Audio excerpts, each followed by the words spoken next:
নাম ঘোষণা হতে দেওয়াল লিখন শুরু করলেন রায়গঞ্জের তৃণমূল কংগ্রেস প্রার্থী কৃষ্ণ কল্যাণী। মঙ্গলবার রায়গঞ্জের ৯ নম্বর ওয়ার্ডে দেওয়াল লিখন করেন তৃণমূল কংগ্রেস প্রার্থী। এদিন প্রার্থী কৃষ্ণ কল্যাণীর এই দেওয়াল লিখনে প্রচার কর্মসূচিতে তৃণমূল কর্মী সমর্থকদের উৎসাহ ছিল চোখে পড়ার মতো। আপনাদের আরও একবার জানিয়ে রাখি, নাম ঘোষণা হতেই দেওয়াল লিখন শুরু করলেন রায়গঞ্জের তৃণমূল কংগ্রেস প্রার্থী কৃষ্ণ কল্যাণী। মঙ্গলবার রায়গঞ্জের ৯ নম্বর ওয়ার্ডে দেওয়াল লিখন করেন তৃণমূল কংগ্রেস প্রার্থী। এদিন প্রার্থী কৃষ্ণ কল্যাণীর এই দেওয়াল লিখনে প্রচার কর্মসূচিতে তৃণমূল কর্মী সমর্থকদের উৎসাহ ছিল চোখে পড়ার মতো। আপনাদের আরও একবার জানিয়ে রাখি, নাম ঘোষণা হতেই দেওয়াল লিখন শুরু করলেন রায়গঞ্জের তৃণমূল কংগ্রেস প্রার্থী কৃষ্ণ কল্যাণী। মঙ্গলবার রায়গঞ্জের ৯ নম্বর ওয়ার্ডে দেওয়াল লিখন করেন তৃণমূল কংগ্রেস প্রার্থী। এদিন প্রার্থী কৃষ্ণ কল্যাণীর এই দেওয়াল লিখনে প্রচার কর্মসূচিতে তৃণমূল কর্মী সমর্থকদের উৎসাহ ছিল চোখে পড়ার মতো।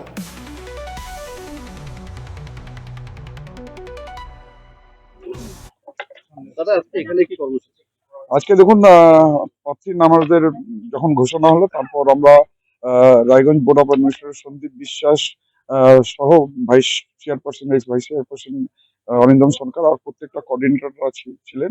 ওনাদেরকে নিয়ে আমরা রামসীতা ঠাকুরবাড়ি হয়ে আদি কালী মন্দির হয়ে দুর্গা বাড়ি হয়ে এখন আমরা ৯ নম্বর ওয়ার্ডে বরুণদা মহকুমাজি রয়েছেন, হ্যাঁ, ওনাদের ওয়ার্ডে এসেছি। আজকে অফিসিয়ালি দেওয়াল লিখন, যেটা এতদিন আমরা শুধু সিম্বল লিখেছিলাম, হ্যাঁ, আজকে যেহেতু আমার নাম ঘোষণা হয়েছে সেই জন্য এই প্রথম দেওয়াল ৯ নম্বর ওয়ার্ড থেকে লেখা।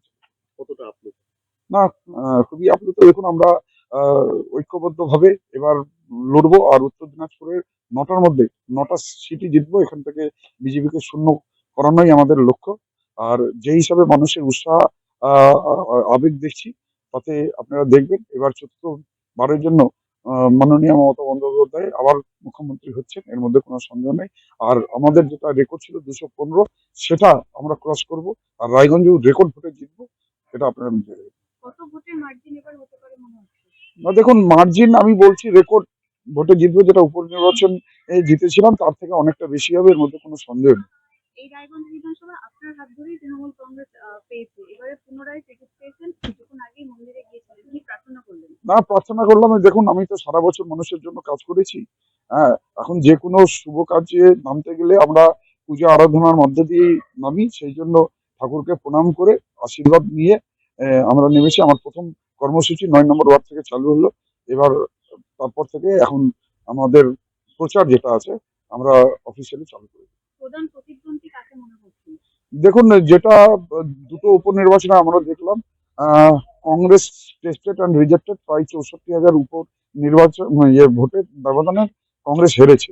আর বিজেপিও আমরা দেখলাম টেস্টেড অ্যান্ড রিজেক্টেড, গত উপনির্বাচনে ৫০,০০০-এর বেশি ভোটে হেরেছে। ২৫ বছর ধরে বামদের কোনো প্রার্থী হয় না, এবার ২৫ বছর পরে বামের প্রার্থী হয়েছেন জীবানন্দ সিংহ। আর যেটা বামের ভোটটা রামে চলে গেছিল, এখনো মনে হচ্ছে রামের ভোটটা বামে ফিরবে।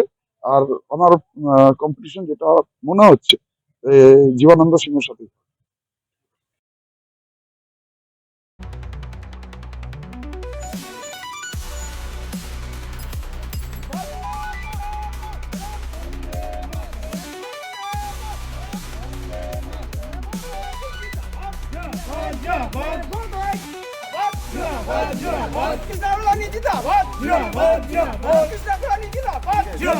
वंदे मातरम, वंदे मातरम, कृष्ण कल्याणी जिंदाबाद, जिंदाबाद, जिंदाबाद, कृष्ण कल्याणी जिंदाबाद, जिंदाबाद।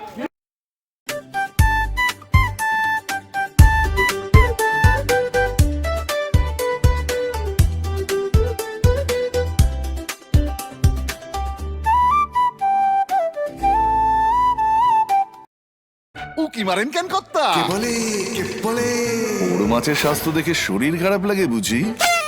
কে বলে আরে মাছেরা বলছে, এবার থেকে আপনার মাছেদেরও দিন কল্যাণীস প্রিমিয়াম ফ্লোটিং ফিশ ফিড। ভাসমানে খাদ্য আনে লক্ষ্মী মোদের ঘরে, জলকে ছালাত ছালাত ঘরের লক্ষ্মী আজই ঘরে আনো কল্যাণীস প্রিমিয়াম ফ্লোটিং ফিশ ফিড। ভাসমান খাদ্য।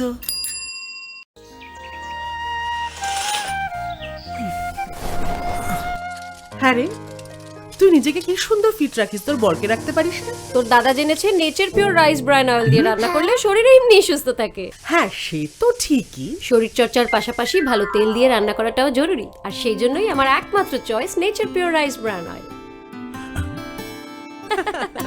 শরীর সুস্থ রাখার জন্য আমার পছন্দের সেরা cooking oil nature pure rice bran oil, সম্পর্কে স্বাদ এনে দেয়।